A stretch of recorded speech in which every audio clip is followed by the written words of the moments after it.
Per costruire in casa un fermentatore e un gorgogliatore nel modo più semplice possibile, per prima cosa dobbiamo capire che cosa sono, a cosa servono, ma soprattutto come funzionano.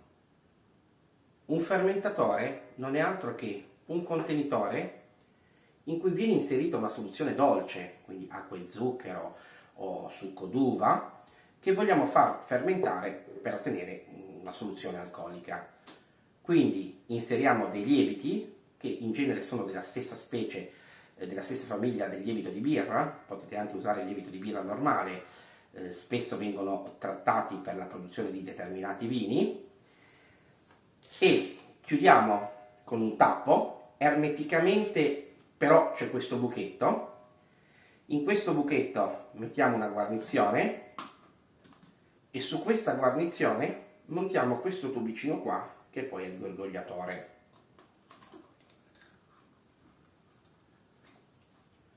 Chiudiamo quindi ermeticamente e inseriamo nel nostro gorgogliatore, questo tubicino, un liquido. Allora, cosa succede?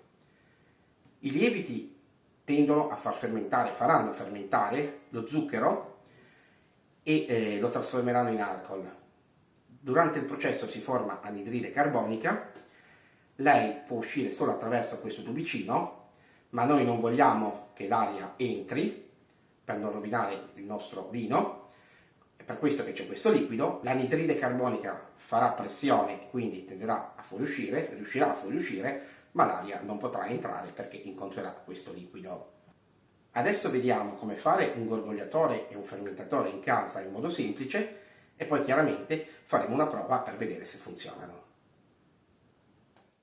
Il nostro contenitore sarà una semplice bottiglia di plastica. Io per fare una prova ho scelto una bottiglia da 1,5 litri. A volte in basso è montato un rubinetto per i travasi, ma non è indispensabile. I travasi li possiamo fare tranquillamente col vecchio metodo del tubo. E il coperchio sarà il tappo della bottiglia che chiude ermeticamente. Adesso sul coperchio dobbiamo creare un buchetto per inserire questo tubo blu, che può essere anche una cannuccia. Adesso vedrete il metodo e capirete tutto. Questo tubo sarà opportunamente sistemato il nostro gorgogliatore. Per fare il buchetto bisogna procedere per gradi molto delicatamente, perché il tubo gorgogliatore, il tubo blu, dovrà entrare proprio al pelo. Quindi piano piano, delicatamente, io uso dei cacciaviti a stellas, via via più grossi. Al posto del tubo blu potete anche usare una cannuccia. Io vi sto facendo vedere il concetto, poi sta alla vostra inventiva crearvi il vostro fermentatore e il vostro gorgogliatore. Ancora un attimo. Ecco, questo è proprio del diametro giusto, ma è sempre meglio procedere per gradi perché sennò rischiate di rovinare il buco. Ok, ci siamo? Adesso passiamo alla guarnizione. Io metterò semplicemente della cera, però potete anche dare qualche giro di scotch. Teniamo conto che è già quasi ermetico, però deve essere proprio ermetico ermetico.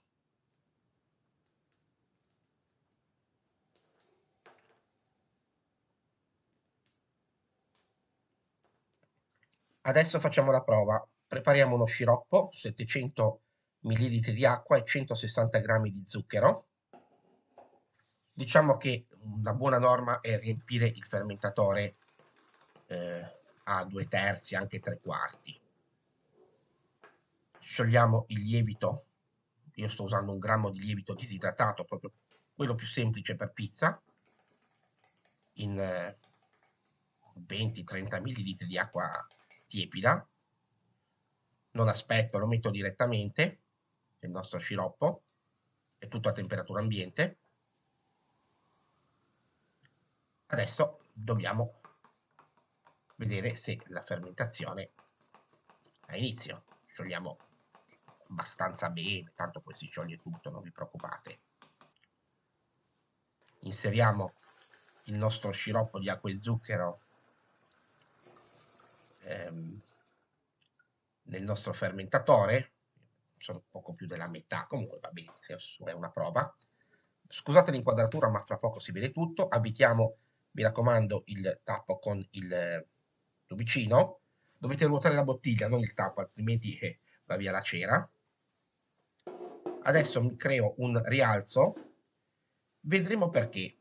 Perché il tubo, quello blu, è rigido e dobbiamo farlo entrare in questo barattolo. Questo è un barattolo semplice di vetro. Adesso lo vediamo. Scusate l'inquadratura. Sono anche il mio regista. E in questo barattolo mettiamo un liquido, io ho messo acqua e vino. Il tubo deve stare immerso nel vino, ma non toccare il fondo. Eccoci qua. Allora, l'anidride carbonica sale, incontra il vino e fuoriesce. Allo stesso modo lo fa qua. Allora, passa dal tubo, incontra il vino e fuoriesce. L'aria non può passare, non può entrare nel tubo perché incontra il vino. Adesso aspettiamo in un luogo caldo 25-30 gradi. Dopo 24 ore la fermentazione è partita. Vedete la guarnizione casalinga, l'anidride carbonica passa attraverso il tubo e esce attraverso il vino. Adesso vi faccio vedere le goccioline. Chiaramente fermenta in modo diverso rispetto al gorgogliatore classico, perché la superficie di vino a contatto con l'aria è più grande, ma lì sta a voi, basta attrezzarvi con un contenitore in cui la superficie di vino a contatto con l'aria sia inferiore. Io vi sto dando il concetto, poi sta alla vostra inventiva crearvi il vostro fermentatore con il vostro gorgogliatore come meglio credete. Siamo riusciti a costruire un qualcosa che funziona. Allora, chiaramente, se volete fare un vino, una fermentazione, comprare un fermentatore e un gorgogliatore non è difficile, sono reperibili praticamente ovunque e il costo è irrisorio.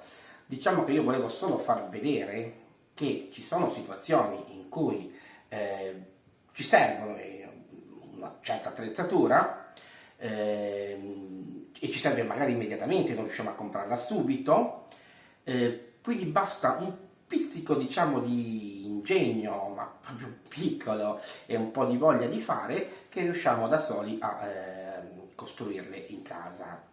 Detto questo, spero che vi piacciono i miei video, a volte di spiegazioni, a volte di ricette.